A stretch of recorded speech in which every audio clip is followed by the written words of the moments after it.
It's Red Eye Radio. Talk about everything from politics to social issues and news of the day.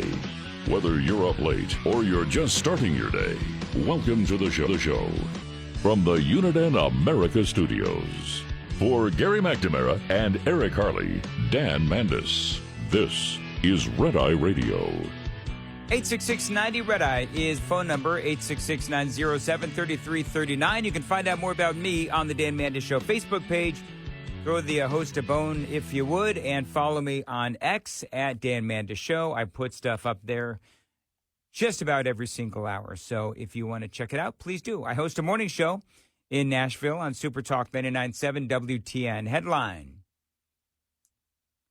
presidential polling, live updates. The betting markets have now given a big indicator on the favorite to win between Donald Trump and Kamala Harris. And I'm just going to tell you that they are saying that Donald Trump has gotten a series of boosts with 22 days until the election after a weekend of polls showing him chipping away at Kamala Harris's nationwide lead. I just found out today is, and I knew this, but I'm sort of in the talk show host zone right now, so I wasn't really thinking about it. But today, here in my state of Tennessee, is the first day for early voting. So as exhausted as I am, after I do 5 hours of Red Eye Radio and then 4 hours of my local morning show in Nashville, Tennessee, I'm going to drag my butt over to the polling place, and I'm going to vote on day one, because I've been talking about the importance of early voting, well, since 2020, as a matter of fact. And I would highly suggest that you early vote as well, if you can. I'd be interested to know if you're planning on early voting. I heard, I think it was on Fox News or something. I forget what I was watching. But they were talking to Republicans and, you know, doing a man on the street kind of a thing. And I do understand those are contrived. But a lot of people that are saying, I'll vote on Election Day. That's when Republicans do it. That's when America's supposed to vote, on Election Day. And as I'm listening to that, I'm thinking, have you not learned anything? We have got to get out early, and we have got to get out there and show massive amounts of numbers. And to me, early voting is a very big part of that. And most people, even Donald Trump, has gone out and said that early voting is really important.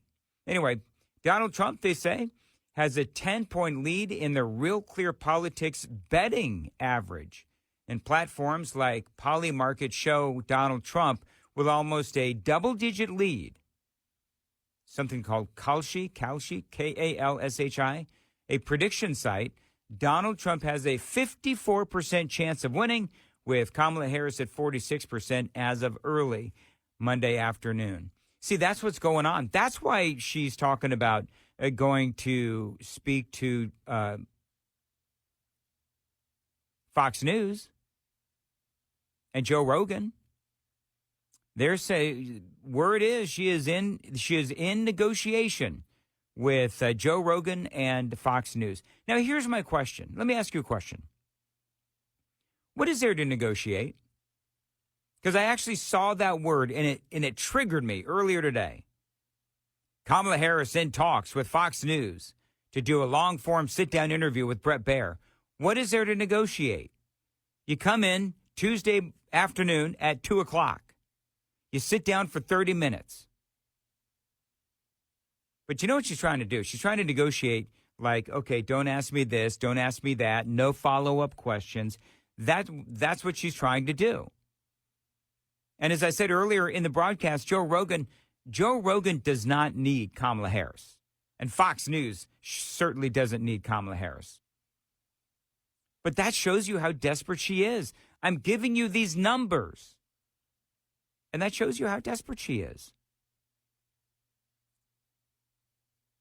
They say the GOP has an edge in party identity and voter registration nationwide and in swing states where polls show the race is too close to call. DailyMail.com's Pennsylvania poll released on Sunday morning showed Kamala Harris and Donald Trump locked at 47% support each in the state that will likely decide this election. three other polls, and then I'm going to move on. Three other polls from ABC, CBS, and NBC all show the vice president's lead over Donald Trump has slimmed in the last month. So that's what's going on. The betting market, Donald Trump is doing phenomenally well. In all the other polling, shows that Donald Trump is doing very, very well. And, one of the things that, there's a lot of things that are happening. There's a lot of things that are going on. Number one is Kamala Harris is just saying weird stuff. Like she is. She's just saying weird stuff. And I think that part of the reason why Kamala Harris is not doing very well is because I think the American people know that she's just full of bluster and lies. For example, this comment. He is saying that he would use the military to go after them. Think about this. And we know who he would target. And we know who he would target because he has attacked them before. Journalists whose stories he doesn't like. So Kamala Harris, I want to make sure that you understand. Kamala Harris, I have to laugh. Kamala Harris is saying that Donald Trump will use the military to go after journalists whose stories he doesn't like. How dumb do you have to be to believe that Donald Trump would actually do that? And how dumb do you have to be to think that the American people would actually buy that? But you see, when you don't have policy, when your numbers are slipping, then this is what you end up relegated to, making up sort of grandiose lies. And by the way, the other thing that I would say is if he was going to do that, if he was going to use the military to go after reporters and journalists, well, why didn't he do it in term one? She's got no answer for that. But the big problem is she doesn't have any answer for what I'm asking. But it doesn't matter because the journalists out there won't ask her the follow-up questions. If you think Donald Trump's going to use the military to go after journalists, why didn't he do it in the first term? Inquiring minds want to know. Election officials who refuse to cheat by filling extra votes and finding extra votes for him. Okay, so that is a reference to the phone call that Donald Trump had with election officials in Georgia, where he said, I just need to find, I forget how many votes it was. But even the folks in Georgia are like, all he was talking about was he needed to find some votes. It didn't mean that he was going to make up votes. It didn't mean that he was going to orchestrate, some big toilet overflowing, and then you'd send everybody home, and then in people come with suitcases full of ballots. That's not what we're talking about here. All Donald Trump was saying is, I need to figure out how to win the state of Georgia. That's all he was talking about. But you see, for Kamala Harris and for the Democrats, it's all about the same narrative over and over again. Judges who insist on following the law. Right. Judges that insist on following the law. Is that why all of these cases against Donald Trump are actually epically failing? And they're being postponed. They're being dropped. Judges are, it's being lost on appeal. I mean, Donald Trump, he's not spent a day in jail, has he? So Kamala Harris is sort of like, at this point, she's almost like my Uber driver that I've been obsessing over all night. Watching a lot of MSNBC. Because that's what it is. You don't want to talk about policy. All you want to do is throw down these very easy to refute talking points, which is fine. If that's what she wants to do, that's fine. But we already talked about the importance of policy in several times this program, as I fill in for Gary and Eric, where the big question is, what are you going to do for the American people? And it just doesn't look like she's got any idea, which is why now she's running to Fox News. She's running to Bret Baier. She's running to Joe Rogan.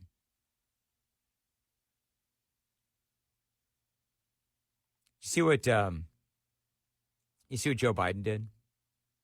I know that Joe Biden's not relevant, but I've covered so many stories today. I want you to hear this. Joe Biden tells hurricane victims that he can relate to what they're going through as far as losing their homes. I kid you not. This is what he said. This is Joe Biden. This is classic Joe. And I know from experience how devastating it is to lose your home. Several years ago, my home was struck by lightning. It didn't all burn down, but we're out of the home for 7 months while it was being repaired. The thing I was most concerned about was not just the home, was all those things, all those pictures I saved that my daughter had drawn when she was little, all the family photographs, all the albums, all the things that really matter. So do you know what the fire department says about his massive fire in his home in it was years ago that he had this fire. It was contained to the kitchen in Delaware.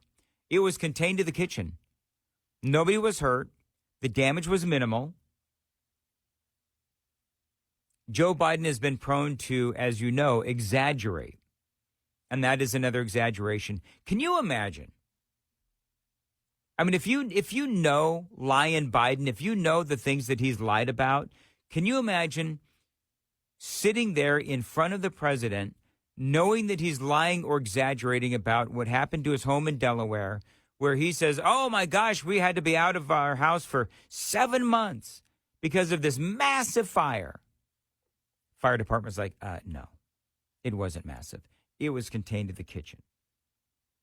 He's also said, we almost lost a couple of firefighters that day. Fire department has come out and said, no, it's not true.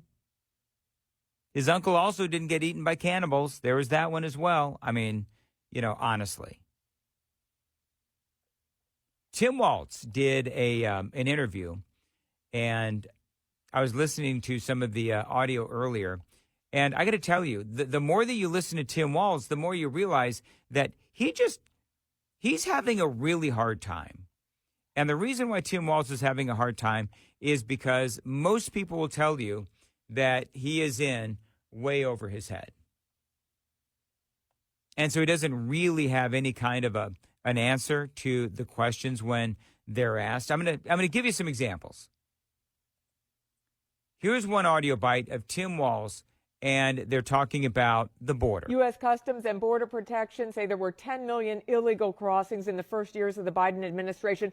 Was it a mistake to overturn former President Trump's border policies and talk negatively toward the wall?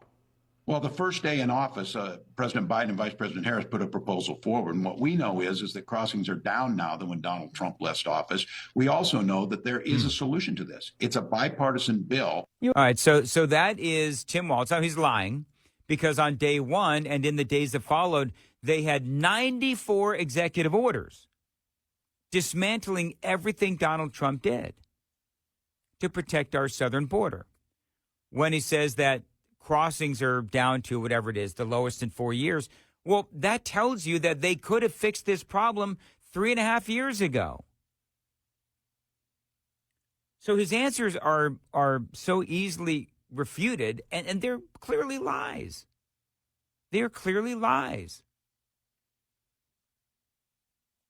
And that's one of the things when Tim Walz is talking, and he talks about how there are solutions to the problem of illegal immigration. Well, the solution is not their bipartisan Senate bill. It's just not.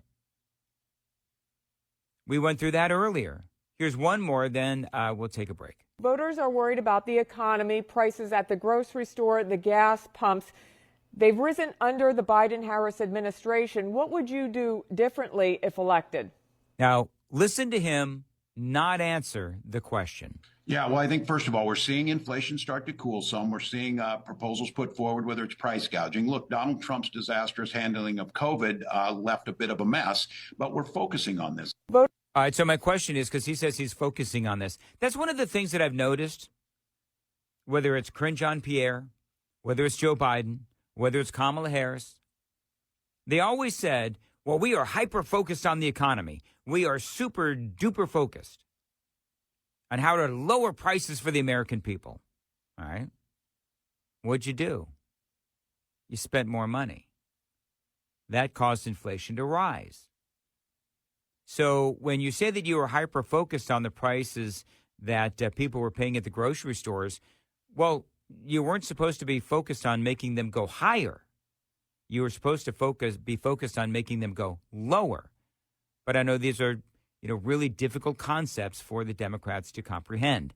866-90-RED-EYE is the phone number, 866-907-3339. Dan Mandis in for Gary and Eric. This is Red Eye Radio. This morning's USDA Farm Report is brought to you by Howes Products. Tested, trusted, guaranteed since 1920. A caveat for this month's USDA all-orange production forecast, courtesy of Mark Hudson of the National Agricultural Statistics Service. All the measurements for the October forecast were done prior to the arrival of Milton, which carved a path through Florida orange orchards in the central part of the state. Even with numbers reflecting a pre-Milton period, Florida's first all-orange forecast for the season indicates overall down 16% for 15 million boxes. While in California's was 39 million non-Valencias. Most of that is what you call the navel oranges, and 8.7 million of Valencias, for 47.7 for all oranges. Bringing in domestic all-orange production forecast for October at 2.62 million tons, down 5% from the 2023-24 final utilization. This includes Texas, reporting 850,000 tons of production this season. I'm Rod Bain reporting for the U.S. Department of Agriculture in Washington, D.C. This report brought to you by Cenex Fuels and Lubes. Get in touch with Red Eye Radio, toll free at 866-90-RED-EYE.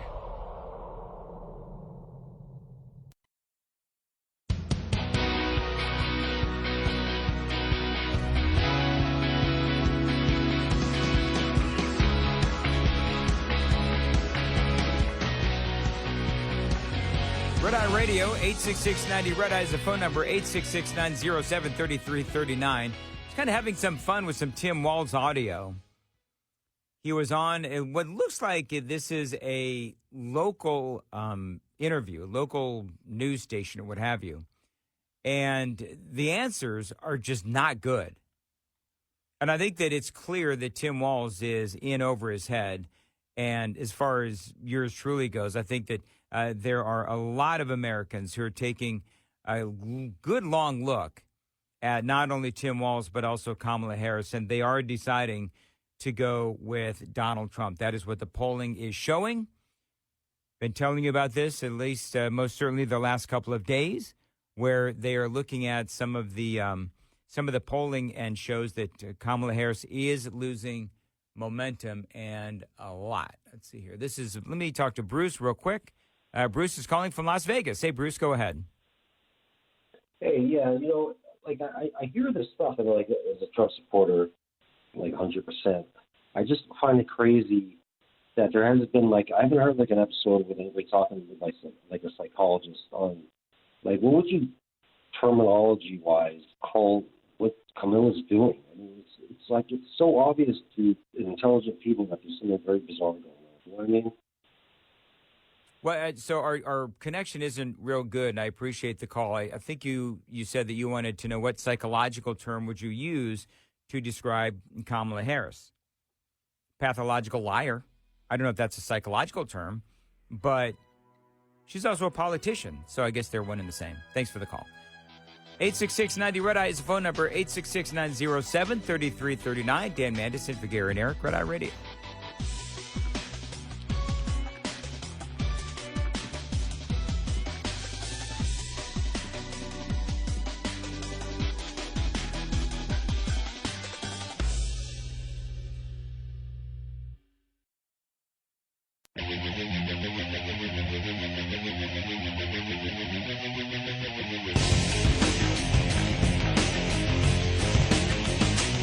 Red Eye Radio from the Uniden America Studios.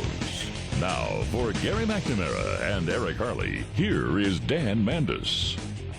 866-90-RED-EYE is the phone number, 866-907-3339. Two stories I've got to get to tonight.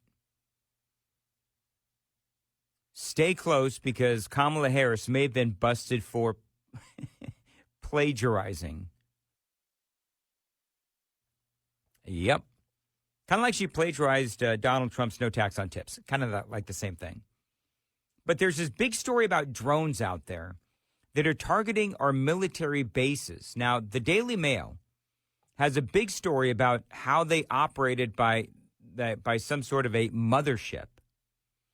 So this has all been going on. You know, this has been going on for quite some time, where we've got these crafts that seem to be flying around, our atmosphere. They're going underwater. They're zipping and going all over the place.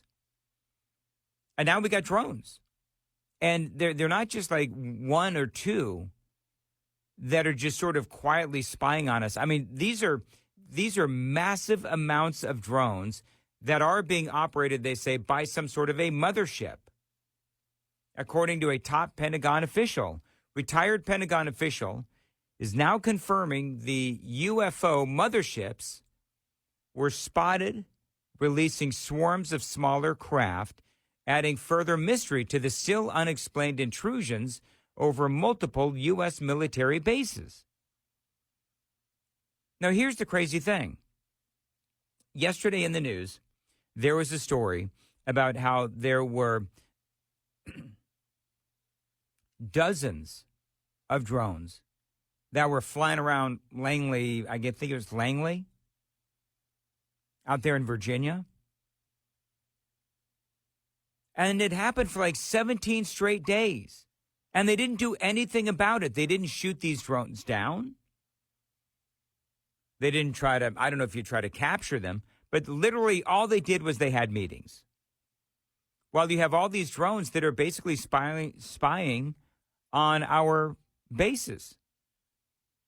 And so I read this story the other day and I'm thinking, well, why in the world would they not shoot these drones down? These swarms of noisy, small UFO-type drones. Nobody really knows what these are or where they're coming from. I guess they know that they're drones, but they don't know where they're coming from. They don't know if these are Chinese. They don't know if these drones are, from some dude in his, garage. And that's the amazing thing, is that they don't know where these drones are coming from. Are they coming from China? Are they coming from somebody's garage? Or are they UFOs? I went ahead and tweeted this out. For at least 17 nights last December, swarms of noisy, small UFOs were seen at dusk, moving at rapid speeds and displaying flashing red, green, and white lights, penetrating the highly restricted airspace above Langley Air Force Base in Virginia. And you know what the crazy thing is? There was nothing they could do about it, apparently. Senior ex-Pentagon security official Chris Mellon telling the Daily Mail that the episode was part of a much larger pattern affecting numerous national security installations. So you had a bunch there off of over Langley, 17 nights in December, but that was only the tip of the iceberg. They say two of the notable aspects of these episodes, of these situations, are the fact that their drone signal jamming devices that they have in the military have proven ineffective, and these craft are making no effort to remain concealed. I'm going to repeat that because it's important. These drones, the drone signal jamming devices that we have, that we've spent millions of dollars with our military, don't work. They're ineffective against these drones. And how confident are they? How confident are they that these drones won't be shot down or whatever? They're not even trying to remain concealed. That tells you a lot. They say, in fact, in some instances, it is clear they want to be seen as though they are taunting us. Mellon, who served as Deputy Assistant Secretary of Defense for Intelligence under both Presidents Clinton and George W. Bush, telling DailyMail.com that since last year's Langley events, similar series of intrusions have also occurred over Palmdale, California. An hour's drive north of Los Angeles, Palmdale is home to defense contractor Lockheed Martin and their classified skunk works, which made the F-22. You know, I've seen other stories that also, I mean, they're very similar, where they say that they're actually scoping out our military installations. They say a spokesperson for Edwards Air Force Base near Palmdale telling the War Zone this August that investigators were monitoring the situation to determine if there is any ill intent. And even if not, they're trying to find out why or who is doing it. Yeah, that'd be good. That'd be good to find out. Similar efforts are still underway on the East Coast at Langley, but the commander of the Air Combat Command, General Mark Kelly, said the government is stumped. The bizarre craft above Langley, home to at least half of the Air Force's fleet of F-22 Raptor stealth fighters, led to 2 weeks of emergency White House meetings. I mean, they don't have any idea what this is. They have no idea what is going on. They show up and they just kind of hover and fly around. Now, a lot of people are saying, yeah, but Dan, if they were going to hurt us, they would have done it by now. All right, I'll give you that.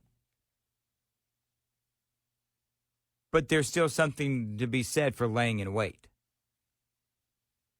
They say over the past 10 months, Air Force investigators, local police, and even NASA analysts operating the space agency's high-tech WB-57F research plane have all taken a crack at trying to identify the mysterious craft.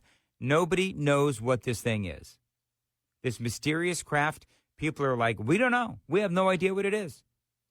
You even have us stumped. Now, it's interesting because Mark Kelly telling the Wall Street Journal, General Kelly, telling the Wall Street Journal, what would happen if this happened over at the National Mall? I mean, very interesting. Other people are saying these are Chinese drones. I don't know if China would have the guts to do this. Do you think China would have the guts to do this? I mean, look, they've got enough problems with it being so obviously obvious. They're trying to plus. They say their brazenness, the brazenness of the drones, along with their range, flight duration, reliability, reliance to countermeasures, and indifference to detection, he says, are confounding. He doesn't get it. Again, this is John Mellon they're talking to. They say in some cases, motherships have been reported, according to Mellon, who also managed security and information operations for part of his time at the Pentagon. He says these motherships, Mellon clarified, were extremely fast, larger vehicles than have been observed collecting or releasing swarms of smaller craft. Yeah, this is nuts. And the fact that nobody has any idea what these things are actually makes me very nervous. But again, I go back to the same thing.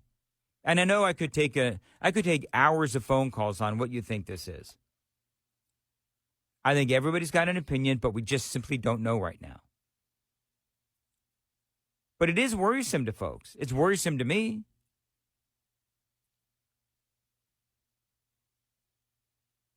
So now they're trying to figure out how to combat these drones and if they are actual drones. Because they could be something else. They could be some sort of an alien ship. I have no idea. You know, I wish I was smart enough to be able to say, oh, there's no way it's this. Because it's obviously not. 866-90-RED-EYE, 866-907-3339. Dan in for Gary and Eric. This is Red Eye Radio. Lines open for your calls. 866-90-RED-EYE on Red Eye Radio.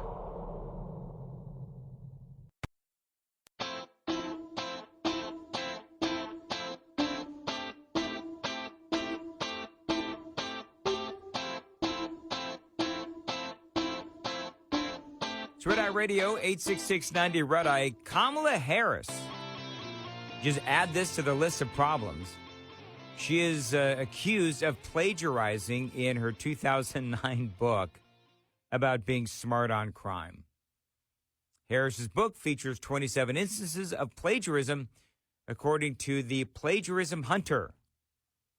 There's a guy, his name is Stephen Weber, I guess it is, Stefan. Is that Stephen? Stephen Weber. He runs around finding plagiarism, and he found 27 times that Kamala Harris, the 2024 Democrat nominee for president, and her co-author allegedly committed some form of plagiarism. Now, I'm just going to tell you, I've seen the examples. I mean, she literally lifted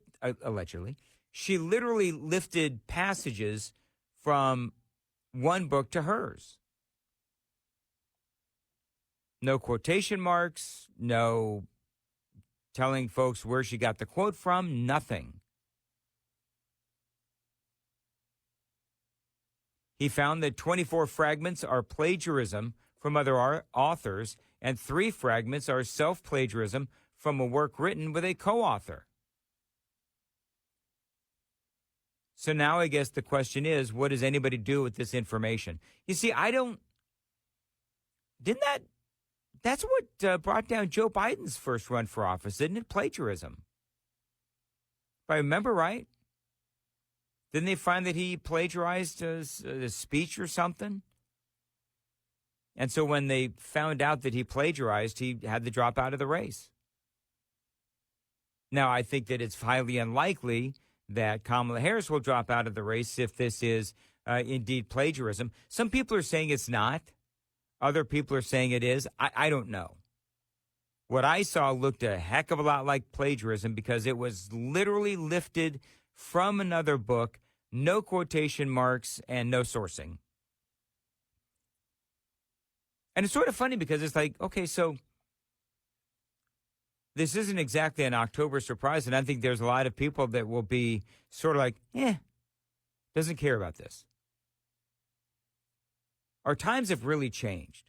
You know, there was a time when people really cared about the morality and the character of their presidential candidates. I think, is it pretty clear to you folks that character no longer matters, especially to people on the left? I think we can now designate that as an actual fact. Because if she did, violate plagiarism rules, whatever they are, nobody seems to care. Media's not reporting it. I don't know. I'll be in my studio here in the next few minutes. I'll see if CNN is reporting it because this came out yesterday afternoon. And we'll see if they actually call her out. Manhattan Institute senior fellow and conservative activist Chris Rufo first reported on the allegation on Monday, pointing to multiple examples from Kamala Harris's book in which entire sentences and phrases were apparently lifted from the other sources without the use of quotations. They do say this, in fairness to Kamala Harris, but it's not much.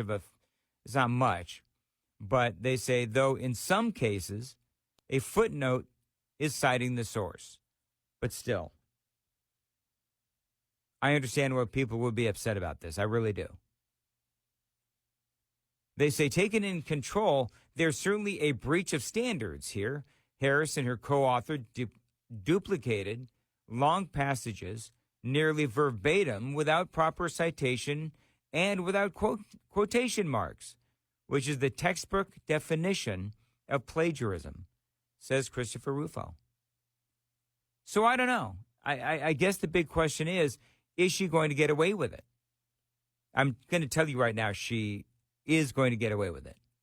There's no way they're going to tell Kamala Harris that she cannot run for president. There's no way that you can tell her that. So I think she got her chance at the ring earlier than she thought, because I think that she assumed that Joe Biden was going to win another term, and then she was next. So I don't know. I don't know what's going to happen with Kamala Harris in this plagiarism. It doesn't look good, though. And she's made a lot of mistakes. She's made a lot of mistakes on her campaign. She made a lot of mistakes choosing Tim Walz as the borders are. If this plagiarism is true, that was a big mistake. It is just one mistake after another for Kamala Harris.